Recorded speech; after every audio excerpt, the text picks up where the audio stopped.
LB నగర్లోని హైతనగర్ ఆసుపత్రిలో medical education director ఆకస్మికంగా తనిఖీలు చేశారు. రాష్ట్రంలో డెంగ్యూ వైరల్ ఫీవర్స్ పెరుగుతున్న సమయంలో రాష్ట్ర వ్యాప్తంగా హెల్త్ ఆఫీసర్ ప్రభుత్వ ఆసుపత్రిలో తనిఖీలు చేపట్టారు.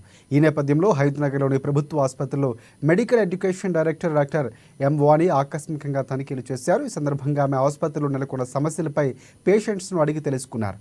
ఇక బ్లడ్ టెస్టులు ఎలా చేస్తున్నారు, మెడిసిన్ అన్నీ అందుబాటులో ఉన్నాయా లేవా అని ఫార్మసీలో అడిగి తెలుసుకున్నారామె.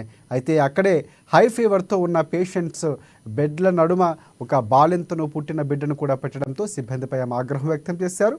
బిడ్డ బాలింతల్లో షిఫ్ట్ చేయాలని కూడా చెప్పారామె. దీంతో ఆ వార్డు నుంచి బాలింతను న్యూబార్న్ బేబీని కూడా వేరే వార్డుకు తరలించారు సిబ్బంది. ఇలాంటివి పునరావృతం కాకుండా చూసుకోవాలని ఆమె హెచ్చరించారు.